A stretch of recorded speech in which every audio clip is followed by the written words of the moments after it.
एक गांव में एक बापर्दा खातून रहती थी जिनकी डिमांड थी कि शादी वो उससे करेगी जो उसे बापर्दा रखेगा। एक नौजवान इस शर्त पर निकाह के लिए रजामंद हो जाता है।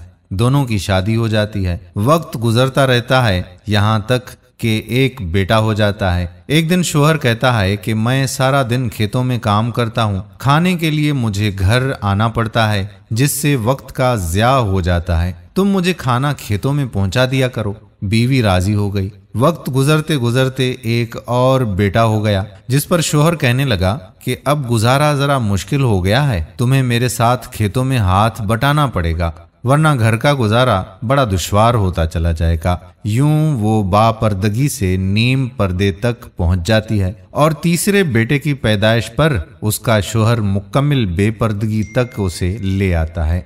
वक्त गुजरता रहता है, यहाँ तक कि औलाद जवान हो जाती है। एक दिन यूं ही बैठे बैठे शोहर हंसने लगता है। बीवी सबब पूछती है तो कहता है कि बड़ा तू पर्दा पर्दा करती थी, आखिरकार तेरा पर्दा खत्म हो गया, क्या फर्क पड़ा पर्दे और बेपर्दगी का? जिंदगी तो अब भी वैसी ही गुजर रही है। वो कहने लगी कि तुम साथ वाले कमरे में जाकर छुप जाओ, मैं तुम्हें पर्दे और बेपर्दगी का फर्क समझाती हूँ। शोहर कमरे में छुप जाता है। औरत अपने बाल बिखेरे रोना पीटना शुरू कर देती है। पहले बड़ा बेटा आता है, रोने का सबब पूछता है। कहती है कि तेरे बाप ने मारा है। बड़ा बेटा माँ को समझाता है कि अगर मारा है तो कोई बात नहीं, वो आपसे मोहब्बत भी तो करता है, आपका ख्याल भी तो रखता है। वो समझा बुझा कर चला गया।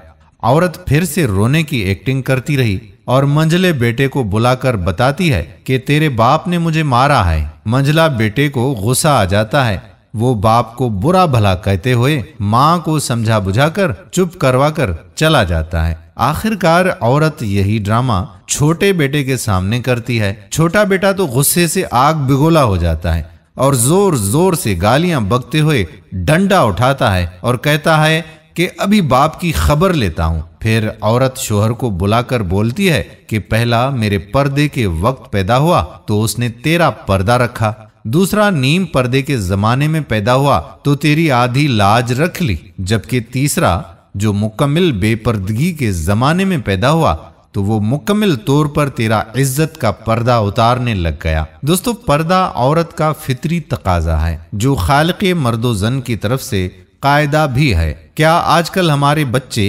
तीसरे बेटे की तरह के नहीं हो गए? जरा इस बात पे सोचिएगा। अगर वीडियो पसंद आई हो तो शेयर कीजिएगा और अगर आपको लगा हो कि हम खुद जहन हैं तो हाथ जोड़कर मुआजरत चाहते हैं। आने वाली वीडियो तक आपका अपना मेजबान कादिर बख्श कल्होड़ो आपसे इजाजत चाहता है। अपनी दुआओं में याद रखिएगा। अल्लाह हाफिज।